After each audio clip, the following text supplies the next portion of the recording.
Whenever you go to a pre-release, there can kind of be this weird purgatory-esque time where you're waiting for games to start. However, there is a way to kind of use the time before games get started, before pre-release starts, more constructively. So to kind of help with that problem, I have created the perfect pre-release kit, and in addition to that, help you with the actual pre-release itself. So with that being said, let's go ahead and dive on in and get into the kit.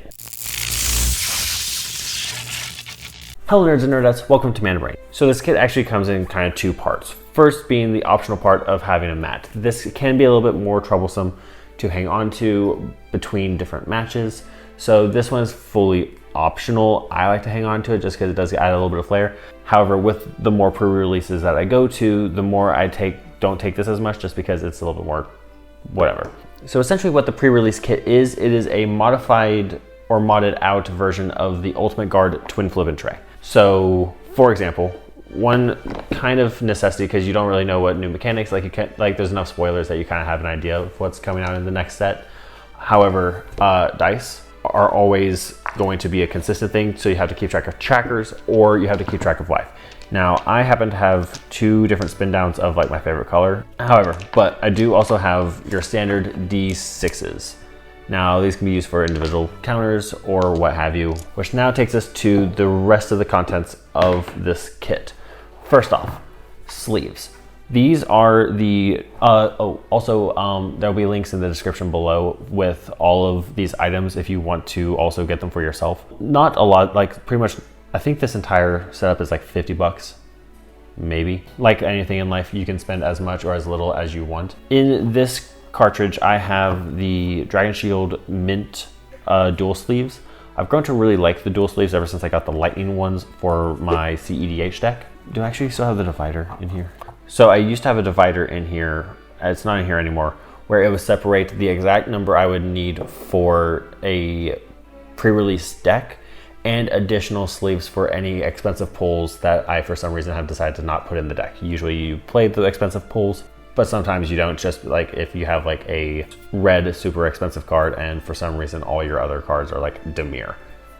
It happens to the best of us. But always have extra sleeves. That way you can swap them out and you can put them either into your bulk or you can put them in your binder later, and then you can just kind of go from there. Up next, we have the Dan deck. And why I consider this to be probably the most important thing is because A, it's the only thing of actual sustenance in this deck or in this kit. But for those of you that don't know, Dan is a game within Magic the Gathering that entirely revolves around sequencing. And that can be a muscle that tends to atrophy over time as you play Magic the Gathering, especially if you play like more like tribal things or just burn decks or things that like, actually burn requires a lot of sequencing. But sometimes you just play strategies that don't really require any kind of thought. And if you're thrown into having to try a new strategy purely just from the fact that your cards force you to play a specific style that you're not used to. And it can be really, really helpful to remind yourself how the stack works and don't cast instants at sorcery speed or just other small general rules that you kind of tend to forget. However, with that being said, these are the things that I use for my pre-release games. I can't think if there's anything else, but if there's anything specifically that you use for your pre-release nights, do let me know down in the comments below, just because I imagine there's some other small things that people just, there's kind of the standard life tracker. Like I obviously like bring my phone, which I can't show you right now because filming on it, or at least that camera is. But I did want to share this because I have noticed that my enjoyment of pre-release has gone up pretty substantially since I started bringing this, because I found like the first few times I went to pre-release, I didn't really know what I was doing. So I just kind of floundered and I was just kind of like scooping everything up and just moving to the next game very, very quickly. And it just kind of wasn't all that great of an experience, but I kept going and then I got more acclimated. Again, there will be links to all this stuff in the description below. However, with that being said, thank you all so much for watching and I will see you all in the next video.